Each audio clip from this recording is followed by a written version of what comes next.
Jesus chegou ao mundo com uma mensagem revolucionária: construir uma igreja para aqueles que mais precisavam. Tinha muita opressão, muita injustiça. Ele escolheu 12 apóstolos que predicaram sua palavra e que atraíram fiéis no projeto do Filho de Deus. Pessoas do povo, homens comuns. Dedicava-se a roubar dinheiro dos seus companheiros judeus para dar aos romanos. O primeiro sucessor do fundador foi um homem que traiu. Séculos mais tarde, a Igreja Católica atravessou uma enorme crise de fé.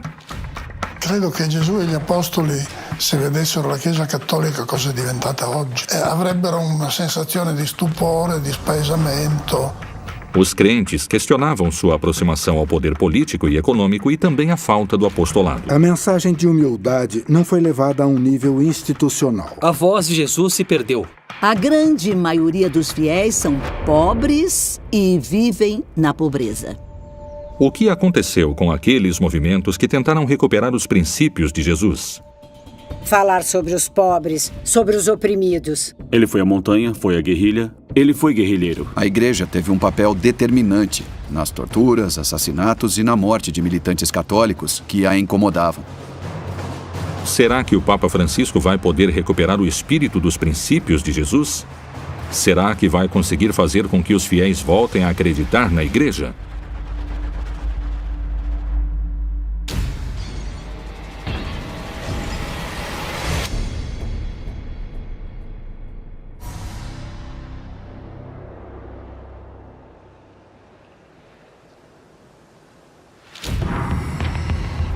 Segundo os estudiosos, nos últimos tempos, muitos fiéis abandonaram a igreja. Qual foi o motivo desse afastamento? Que críticas se fazem sobre a fé dela? Através da sua história, o catolicismo atravessou muitas crises que provocaram conflitos profundos no interior da igreja. No México, os fiéis diminuíram de forma dramática, que vai muito além do que as estatísticas falam. O Brasil é o caso mais importante. Nos anos 80 do século passado, ainda tinha quase que 90% de católicos. E hoje se fala que tem 59%. Houve uma queda impressionante. A América Latina é uma região que tem uma enorme polarização. Tem setores muito ricos, muito ocidentalizados, muito insensíveis diante dos grandes problemas sociais e tem uma grande massa empobrecida. Tante come quello delle migrazioni è molto presente nel sottolineare le crescenti disuguaglianze sociali nel mondo. Oggi l'1% della popolazione del mondo possiede quanto il restante 99%. Um dos aspectos centrais e que se pede à igreja é a dimensão social. Isto é, a ajuda aos pobres, ajuda aos marginais, os direitos humanos, o assunto dos migrantes, o assunto dos velhos, dos jovens, das crianças, do trabalho. Segundo alguns especialistas, Jesus manteve um princípio fundamental: criar uma igreja para os homens e mulheres mais desprotegidos. Mas quem eram seus discípulos? Quem enxergou neles o Filho de Deus? Eles eram especiais? Parlare degli apostoli è una cosa semplice ma complicata ancora. Le uniche notizie che abbiamo degli apostoli sono nei Vangeli. Tutto quello che si racconta della loro morte, della loro vita, è legato alla tradizione e normalmente alle leggende. Se a gente prestar atenção na chamada do Senhor a cada um deles, vamos perceber que eles eram pessoas do povo, homens comuns. Pertenciam a diferentes partes daquilo que era a sociedade judaica daquela época. Ele escolhe primeiro como uma espécie de alunos, discípulos, seguidores. Erano uomini del primo secolo d.C., palestinesi, giudei, di professione pescatori. Será que Jesus os escolheu porque eles eram um exemplo a ser seguido? Esses escolhidos eram especiais porque muitas vezes eram considerados pecadores. No caso de Mateus, ele era um coletor de impostos. Ele era visto como uma pessoa de índole má, uma pessoa que se dedicava a roubar dinheiro dos seus companheiros judeus para dar aos romanos. Pedro traiu 3 vezes a Jesus, e no Evangelho se narra isso. É uma loucura da perspectiva de uma instituição contar que o primeiro sucessor do fundador era um homem que traiu. Existem outros casos, por exemplo, o apóstolo Tiago, o padroeiro da Espanha. Ele também era um homem de temperamento muito forte, ele até ficou conhecido como Filho do Trovão. E é exatamente por esse temperamento que muitos falavam que ele era muito forte. Jesus levou sua mensagem a todos os homens e mulheres de fé. Por que esses homens escolheram seguir Jesus?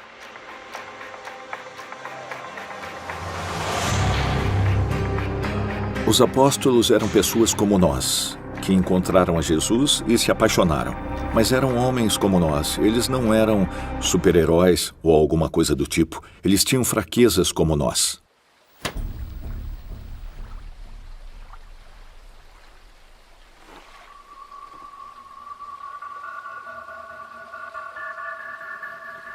Por que os discípulos de Jesus decidiram seguir o Filho de Deus? Por que aceitaram pregar a palavra di Deus?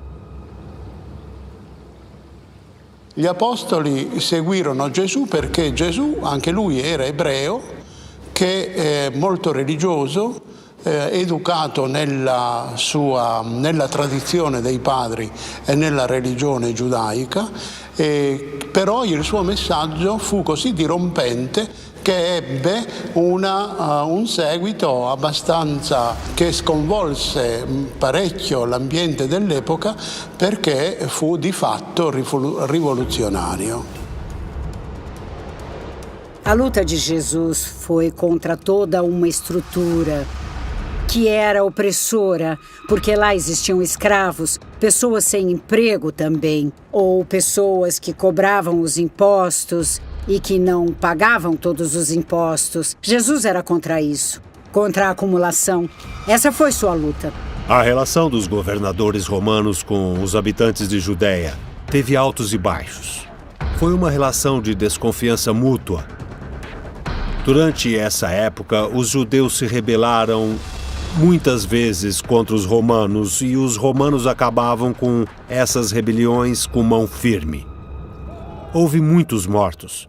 Muitos foram crucificados. Era o que os romanos costumavam fazer.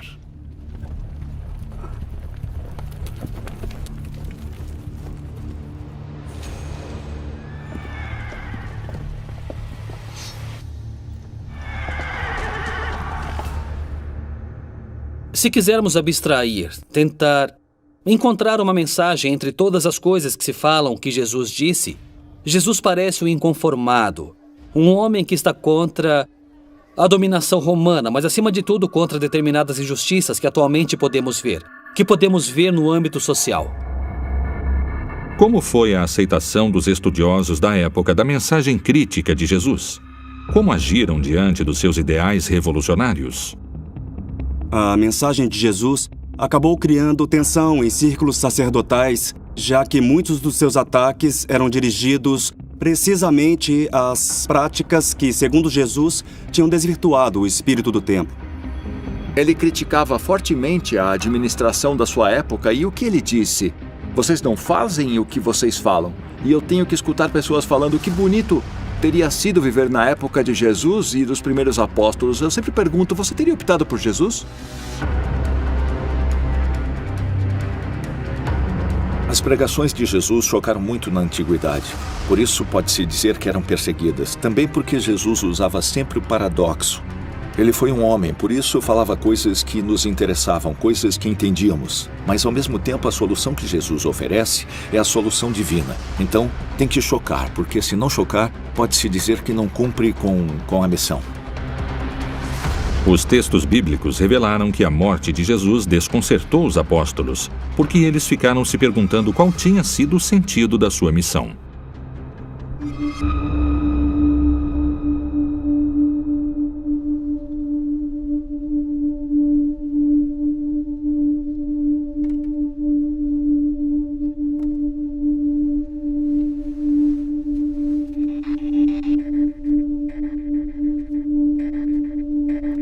grupo perde seu líder, esse grupo pode se desintegrar ou pode continuar. Geralmente, quando um líder é um bom dirigente, consegue seguidores. Na verdade, nos evangelhos se diz que Jesus tinha 120 seguidores, 72 discípulos, dos quais capacitou 12 para enviar à frente. Enviar à frente em grego significa apostólio, após mensagem. Distelo, enviar, mandar. Gli apostoli seguirono Gesù per tutta la Palestina dell'epoca. Gesù sceglieva i piccoli villaggi che erano più abbandonati.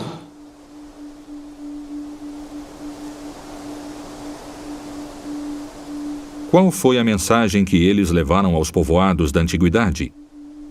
O apostolado da igreja coincidiu com sua mensagem e com os princípios da sua evangelização? Um dos assuntos mais controversos, quando se faz uma análise histórica ou crítica da igreja, é até que ponto a instituição chamada de igreja levou uma mensagem cristã, vamos assim dizer, de amor ao próximo, e até que ponto se afastou dessa mensagem. Gran parte di quelli che pensano alla Chiesa fanno questo confronto tra ciò che la Chiesa è di fatto e ciò che sta alla sua origine, per esempio la predicazione di Gesù. E questo costituisce uno dei termini fondamentali del problema. Se estivessem aqui, tanto Cristo quanto os apóstolos iriam pensar que a fé que se vive atualmente foi entendida de uma forma equivocada. E, infelizmente, cada pessoa faz suas próprias interpretações das palavras que estão retratadas na Bíblia, tanto de Cristo quanto dos apóstolos. Credo che Gesù e gli apostoli, se vedessero la Chiesa cattolica cosa è diventata oggi, avrebbero una sensazione di stupore, di spaesamento. No ano de 2013, o cardeal sul-americano Jorge Bergoglio assumiu a cátedra de São Pedro. E numa das suas primeiras homilias, ele falou o seu desejo. Eu gostaria de uma igreja pobre para os pobres. Será que foi uma coincidência ou se tratava de uma tentativa da igreja de recuperar a mensagem que veio das origens e de atrair mais membros? A chegada de Francisco ao pontificado foi uma surpresa, não é? O primeiro papa latino-americano jesuíta. Ele chegou, eu acho, como um produto da profunda crise que a Igreja Católica está sofrendo. Na sua primeira homilia, pronunciou a frase que se tornou a frase central do seu pontificado: uma igreja pobre para os pobres. Não quero príncipes na igreja. Ele fez uma crítica a todos no clero que se sentem superiores e vivem como príncipes. Não é verdade? Enquanto que a grande maioria dos fiéis são pobres e vivem na pobreza. Esse princípio do apostolado de Francisco, aproximar a igreja daqueles que mais precisam, também foi o conceito-chave para a teologia da libertação. Um movimento religioso que, no século XX, atraiu adeptos e inimigos. Mas por que um setor da igreja o considerou perigoso? Quais foram os vínculos com a guerrilha? Existiram padres armados? Por que alguns membros do Vaticano queriam o final imediato desse movimento?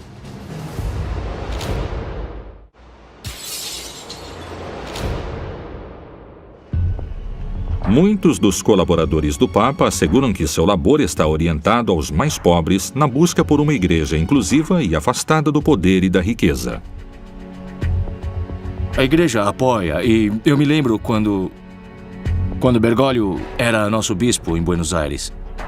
E quando ninguém reparava nas favelas, o governo não reparava nas favelas, a sociedade não reparava nas favelas. A única pessoa que dava apoio para que os projetos fossem realizados era o nosso bispo de Buenos Aires. Para muitos especialistas, essa perspectiva do Papa Francisco é a herança de um movimento revolucionário que convocou aqueles que procuravam uma forma nova de serem apóstolos, a teologia da libertação. A teologia da libertação é um movimento que acontece sobretudo na América Latina, depois de um acontecimento importante e separativo na Igreja, que foi o Concílio do Vaticano II, que começa com João 23, em 1962, e que continua com Paulo VI, e que vai ter uma ratificação muito forte em Medellín, na Conferência de Medellín, que foi na América Latina. E foi onde se trataram os problemas próprios da América Latina. Eu estive desde o começo, quando foi menosprezada a reunião de Medellín, quando todos os bispos da América Latina vieram. E vivemos muito intensamente o que aconteceu, que foi falar com os pobres, com os oprimidos, e assuntos que nunca tinham sido considerados na igreja.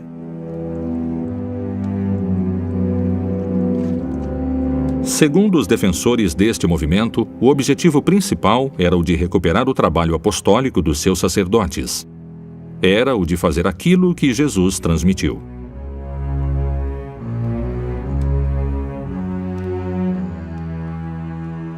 Il pensiero dell'America Latina si basa su un principio fondamentale che è il concetto di Chiesa come popolo di Dio.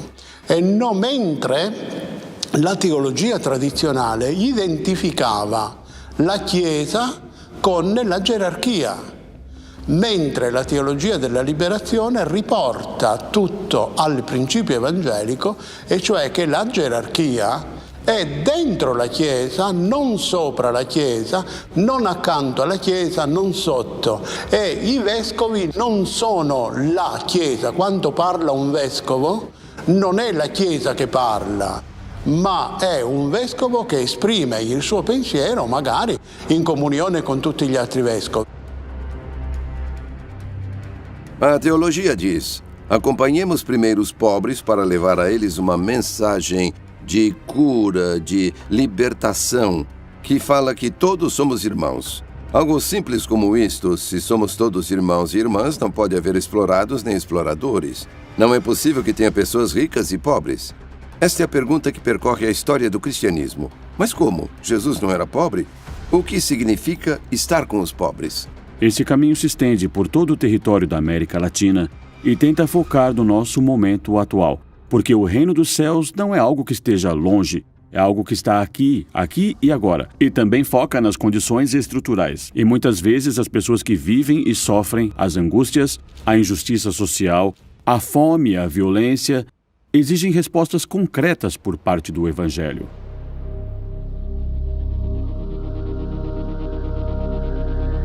Segundo os testemunhos daquela época, o trabalho apostólico dos sacerdotes, sua mensagem e seu trabalho social foram bem recebidos pelos fiéis. Essa teologia foi muitas vezes vinculada com movimentos e com a teoria e metodologia marxistas. A Igreja Católica, ou catolicismo no geral, vinha de uma tradição anticomunista, mas também da convivência com os poderosos. Nos seminários se falava muito sobre jovens inquietos que liam o marxismo, que tinham essa perspectiva latino-americana do marxismo, não é? Não é uma perspectiva soviética, uma perspectiva ortodoxa do marxismo europeu. É um marxismo adaptado às circunstâncias latino-americanas, reconhecendo algumas coisas positivas e, claro, criticando no marxismo o ateísmo e o materialismo. Mas por que essa tarefa pelo bem comum foi considerada uma ameaça por alguns setores da própria Igreja Católica? Essa perspectiva inclusiva teria gerado discórdias e enfrentamentos na congregação eclesiástica? Karl Marx, certo, parlerebbe di Dio come di una creazione umana per scopi consolatori. Lui parlava della religione come oppio del popolo. Il marxismo era diventato anche il principio di una costruzione statale, quella sovietica, dove si predicava ufficialmente l'ateismo e si perseguitavano le chiese, quindi si perseguitava anche la Chiesa cristiana, la Chiesa cattolica. Sem sombra de dúvidas, o comunismo tem a mesma afinidade eletiva que o cristianismo. Eu explico. O cristianismo quer a liberdade do seu crente, do oprimido, do pobre. Promete o reino dos céus. O comunismo é assim com o trabalhador. Também a diferença é que o comunismo promete isso aqui e agora com a revolução. Não tem pessoa mais cristã que um comunista, mesmo que se negue isso. Come cattolico io mi sono sempre sentito spinto a diventare comunista nel senso letterale della parola, cioè a volere una società senza classi, senza sfruttamento, senza oppressione, eccetera. Aquilo que causa tensão no cristianismo é o ideal de pobreza contra as riquezas. O que acontece é que o ideal de pobreza também não é tão simples de encontrar. Não é fácil encontrar um ideal de pobreza. Não podemos pensar em Jesus como um revolucionário que veio implantar o comunismo na antiguidade. É assim, sim, Jesus teve um ideal de igualdade maior, mas ele também teve seus limites. Ele disse a César o que é de César e a Deus o que é de Deus. Ele também respeitava hierarquias.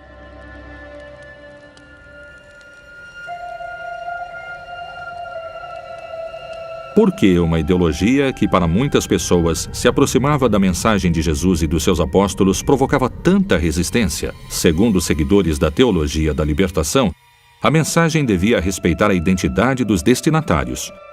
Por isso, era fundamental falar a língua de cada lugar que eles visitavam, da mesma forma que os apóstolos fizeram. Um dos lugares onde esse foco religioso ficou claro foi no México, no estado de Chiapas, através do trabalho do bispo Samuel Ruiz.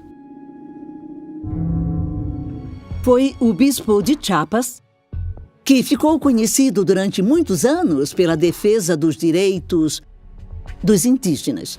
Ele não era apreciado pela alta hierarquia eclesiástica do México. Ele contou como se converteu. Um dia ele foi fazer uma visita pastoral que os bispos fazem. E então um indígena se aproximou dele e pediu para ele não voltar mais. E ele, surpreso, perguntou o motivo, por que ele não deveria voltar. E o indígena lhe disse que o fazendeiro pediu o dobro do dinheiro para que pudessem atender o bispo. E eles explicaram que já tinham que pagar muito dinheiro ao fazendeiro. E com o bispo lá, eles tinham que pagar mais. Então era melhor que ele não voltasse. Nesse momento, Samuel Ruiz começou a tentar entender e percebeu que os indígenas estavam sujeitos a condições de exploração. Ele aprendeu a língua dos indígenas, ficou do lado dos indígenas e desenvolveu uma versão da teoria da libertação, que é a teoria indígena, que faz parte daquilo que se explica no Concílio Vaticano II. Ele explica que o evangelho tem que se inculcar na cultura do povo com o qual vai se trabalhar. Na sua visita ao México, o Papa Francisco esteve em Chiapas e visitou o túmulo de Samuel Ruiz. E allora ho sentito che dovevo venire qui oggi a pregare. Qual foi a repercussão desse gesto papal? Isso, de alguma forma, foi uma crítica à hierarquia mexicana e aos setores importantes da hierarquia, não é? Que deixaram de lado o modelo pastoral como aquele que praticava o Samuel Ruiz. Mais do que as ideias compartilhadas, será que os sacerdotes da teologia coincidiam nos seus pontos de vista sobre qual era a melhor forma de realizar o trabalho evangelizador? Por que alguns teólogos acreditam que os sacerdotes da teologia da libertação não concordavam entre eles? Será que existiram posturas irreconciliáveis que chegaram a colocar em risco a vida dos seus membros?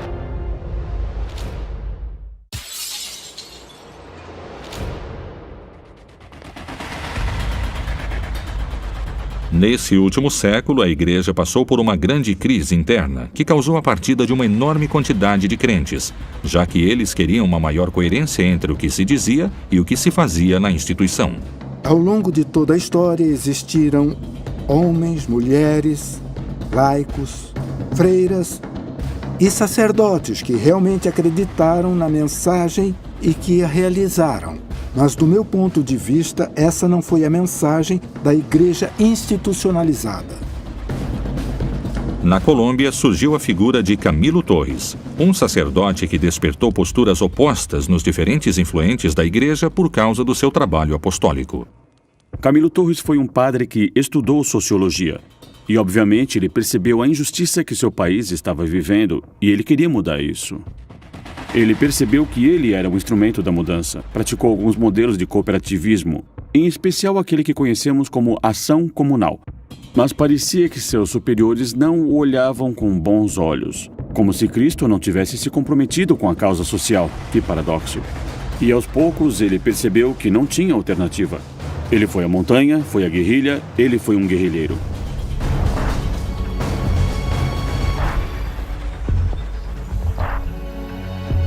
Ele era um padre guerrilheiro, um padre que optou pelas armas. Para ele, essa seria uma forma de exercer o evangelho.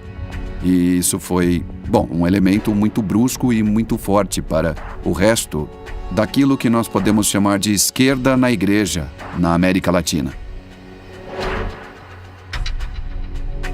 A violência a favor da justiça social foi, desde o ponto de vista de vários crentes, uma contradição. Diversos padres da teologia da libertação se pronunciaram sobre esse assunto. Entre eles, o sacerdote argentino Carlos Mujica. No ano de 67 ou 68, apareceu com muita força o nome de um padre que já estava comprometido com os movimentos sociais, com os padres operários. Ele é Carlos Mujica. Ele tinha um vínculo muito interessante com alguns jovens do Colégio Nacional de Buenos Aires e foi assim que ele ficou conhecido, entre os grupos de jovens que estavam saindo da tradição da ação católica e que se dirigiam a uma vocação mais revolucionária. Inclusive, esses jovens, influenciados por Mujica e pelo ambiente que existia na América Latina, fundaram o grupo ativista Camilo Torres, que se trata de um grupo de leituras e de ação social. Qual era o posicionamento de Carlos Mujica diante do uso de armas? Será que ele considerava que a violência era válida na hora de tornar realidade um projeto religioso? Quero pedir perdão, porque eu me sinto responsável por esta onda de violência que hoje existe em nossa pátria. Por minha covardia, por minha indiferença, por minha falta de comprometimento, porque eu não soube seguir você, Jesus Cristo, que veio ao mundo não para ser servido, mas para servir. Tinha um programa famoso dos anos 70 a qual Mujica foi convidado. Lá ele falou sobre a violência. Ele definiu que era violência institucional. Violência é aquilo que meus irmãos da favela sofrem todos os dias. Eles não têm trabalho, eles não têm onde morar, eles não arranjam trabalho porque moram na favela. Essa é a violência cotidiana. Mujica também falou dessa violência nesse programa. Eu não concordo em tirar a vida de outro cristão, ele também disse. Eu entendo perfeitamente as pessoas que dão a sua vida por outras. No ano de 1968, Mujica viajou a Paris, na época do Maio francês. Lá, ele entrou em contato com os padres operários e, quando voltou, ele começou o movimento de sacerdotes para o Terceiro Mundo. Seu trabalho foi feito nas favelas mais pobres. Isso deu origem aos padres das favelas. Eu acho que devemos ajudá-los a ajudar. Seu apostolado foi silenciado com seu assassinato. Ele sobrevive naqueles padres operários, nos padres das favelas que estão retomando muito a ideia de Mujica. Aqueles que estão nas favelas, que estão nos assentamentos, aqueles que vivem com as pessoas pobres. Eles são muito importantes e são muitos na Argentina. Desde Carlos Mujica e seus companheiros até a atualidade, nós padres vivemos nas favelas e organizamos uma vida junto às pessoas da igreja. Por isso, nós insistimos, eu que faço parte da equipe de pastoral dos sacerdotes nas favelas mais pobres, nós insistimos que... Para mim, Mujica ele é a figura mais emblemática. É também nosso guia espiritual e nosso mártir. Desde que chegamos no seminário, sentimos que ele é nosso exemplo. E eu quero ressaltar muitas coisas. Para mim, Mujica teve uma grande paixão pela igreja. E também teve muita paixão pelo momento no qual ele teve que viver. Para mim, esses são dois valores que um padre tem que ter. Qual foi o destino dos outros líderes da teologia da libertação? Quero falar de um caso concreto de uma amiga teóloga do Brasil, Ivone Gebara. O Vaticano a repreendeu por ela ter anunciado a teologia da libertação. Silenciaram ela, não a deixaram falar durante 2 anos, não a deixaram falar em público, nem dar conferências, nem escrever nada. Para os estudiosos dessa doutrina, a pressão da igreja tradicional pôs em xeque esse movimento. Será que foi isso que determinou sua completa desaparição? A teologia da libertação não pôde continuar porque foi enormemente reprimida. Em primeiro lugar, porque representava um perigo para os poderes. A igreja é um poder e teve um papel determinante na repressão, na perseguição tortura, assassinato e morte de militantes católicos que a incomodavam.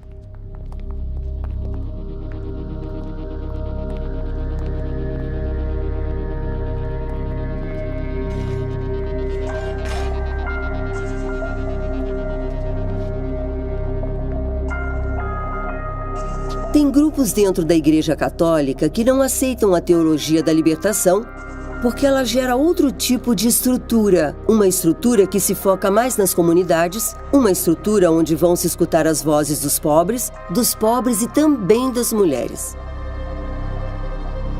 O cardeal Ratzinger, que foi um grande conselheiro do Papa Wojtyła, João Paulo II, e que se encarregou da Congregação para a Doutrina da Fé, que é o novo nome da Inquisição. Ele começou a desmontar aos poucos a teologia da libertação.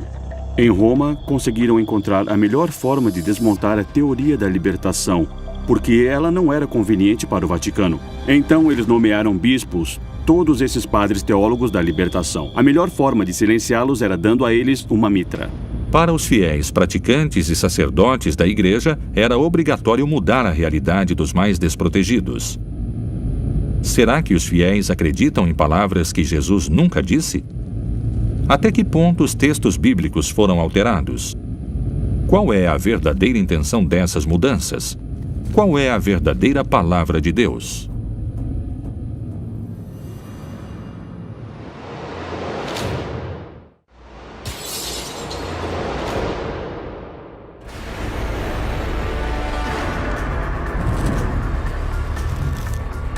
Segundo estudiosos da Bíblia, os textos originais teriam sido modificados com o passar dos séculos.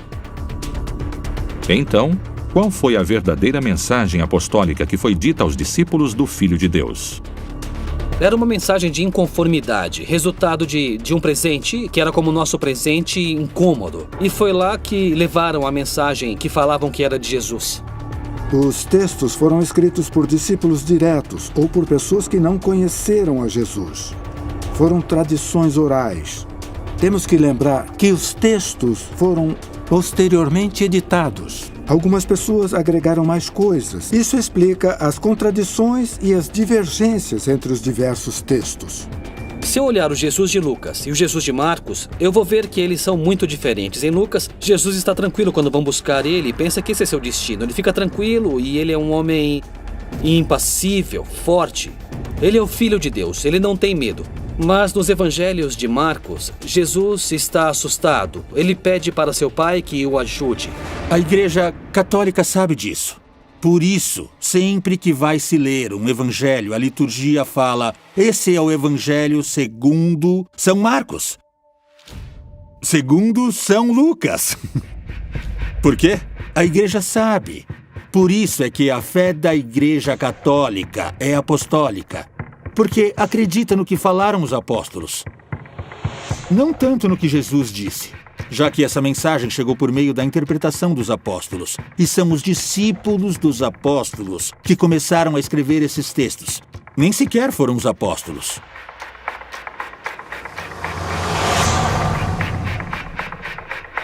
Nós, os historiadores, dependemos de textos. E os textos foram copiados várias vezes. Os textos originais dos evangelhos foram escritos em aramaico. E os textos que nós temos estão em grego. E os primeiros textos que temos são do século IV do Codex Sinaiticus. Então a voz de Jesus se perdeu. Atualmente isso é um problema, porque consolidar a religião numa voz perdida é algo complicado. Quem interveio na redação dos textos bíblicos? Como foi que os estudiosos da Bíblia explicaram as modificações e as contradições que estão no livro sagrado? Como se conseguiu chegar a um texto comum? Qual foi o motivo? Constantino imaginava o cristianismo unificado, uma só fé. Quando ele emerge, se percebe que em cada região os cristãos pensavam que o cristianismo era diferente. Não há um cristianismo, há muitos cristianismos. Por isso, Constantino se vê obrigado a chamar a um concílio, o primeiro concílio de Niceia, para falar com os bispos e pedir a eles que cheguem a um acordo, porque precisavam de uma fé para o império. E era necessário decidir como era Deus, se Jesus era igual a Deus, se ele foi criado, se ele foi gerado. E tudo isso pode parecer para nós historiadores algo excessivo. Mas naquela época se tratava de uma questão política, porque aquele que tem a fé certa é aquele que administra a igreja, que administra os dízimos, que administra o vínculo, é o interlocutor privilegiado. Na primeira geração, depois de Jesus, já existia uma diferença de interpretação da mensagem. E tinham muitos textos, assim como muitas pessoas interpretando eles. Por esse motivo, 4 séculos depois, no ano 325, no Concílio de Nicéia, se faz uma depuração de 72 evangelhos. E no século IV se discutem destes 72 quais seriam revelados e quais não. E por critério dos bispos da época e por ordem de Constantino, eles escolheram só 4.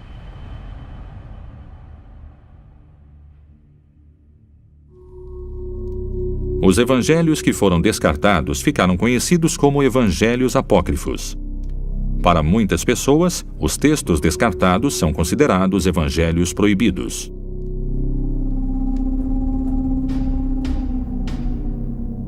Os evangelhos apócrifos não são evangelhos proibidos. São evangelhos que não foram utilizados porque acredita-se que aquilo que eles falam já está dito em outros evangelhos. I Vangeli apocrifi sono stati esclusi dal canone per l'eccesso di divino che c'è in essi, perché abbondano di miracolismo e miracoli banali. Gesù che per esempio ad un bambino che gli fa un dispetto lo fa morire, poi la Madonna lo sgrida e lui lo risuscita.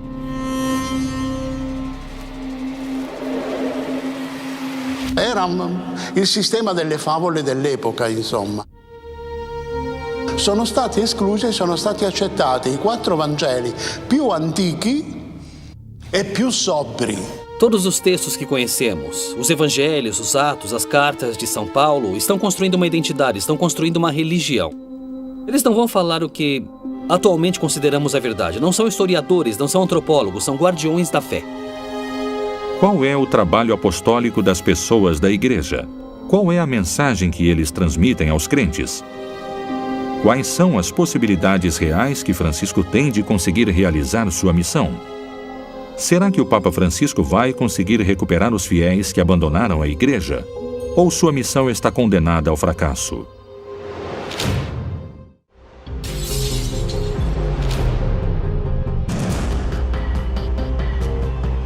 O trabalho apostólico é, para os estudiosos, um dos princípios da fé.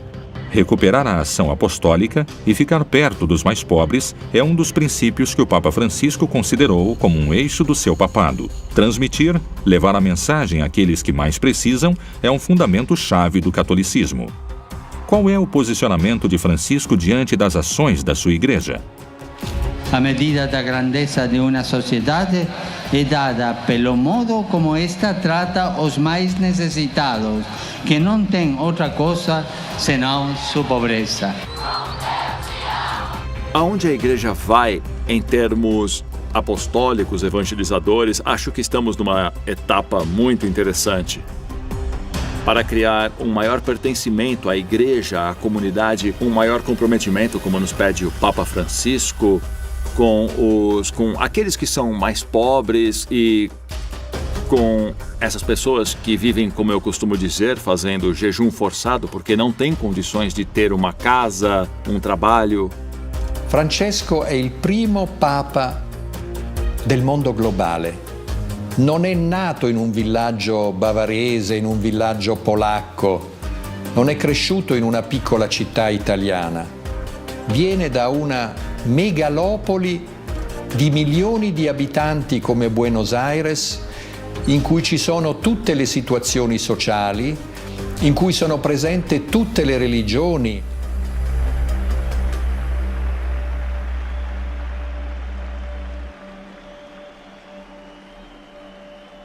Sembra che i miei fratelli cardinali sono andati a prenderlo quasi alla fine del mondo, ma siamo qui. E quindi Francesco conosce bene il pluralismo del mondo contemporaneo e al tempo stesso, quando lui parla delle situazioni sociali di emarginazioni, non lo ha letto nei documenti, ma lo ha conosciuto da vicino visitando le villas miserias de Buenos Aires. Francisco tem uma cultura diferente. Ele tem uma cultura que quer muita gente na igreja. Ele quer todo mundo na igreja. O Papa Francisco falava que a igreja tinha que ser como os hospitais de campanha. A igreja tinha que ser o lugar que foi nas missões jesuítas, que era o centro de vida e das famílias e das pessoas. E eu acho que temos que conseguir isso. Se não conseguirmos isso, vamos estar em dívida. E isto é porque ficamos pequenos. Nós nos conformamos com um simples culto.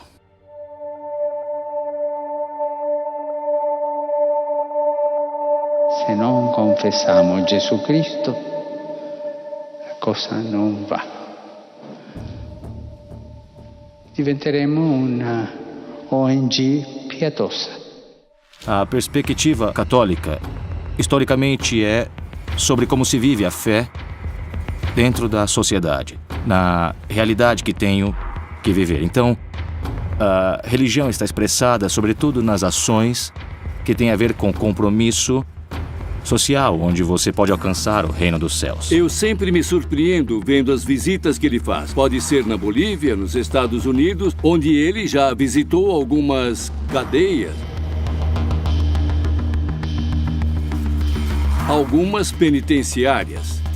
E ele falou com sanguinários, com assassinos, com pessoas que realmente cometeram crimes desprezíveis. Mas ele lhes pediu, por favor, não esqueçam de rezar por mim. Papa Francesco vuole una Chiesa che non sia compromessa con il potere politico e con il potere economico. Vuole una Chiesa di testimonianza, in cui i fedeli testimoniano lo spirito del buon samaritano e in cui la Chiesa come struttura non si comporta come un ufficio di dogana che dice tu puoi entrare e tu devi stare fuori.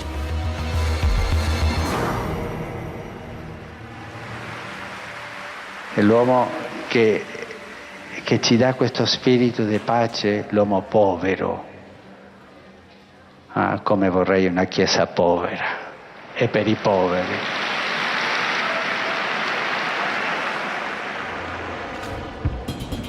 Será que ele vai conseguir realizar sua ação revolucionária? Será que vai poder enfrentar aqueles que se opõem às mudanças? Qual é sua estratégia para tornar realidade no século XXI a igreja que Jesus pregou?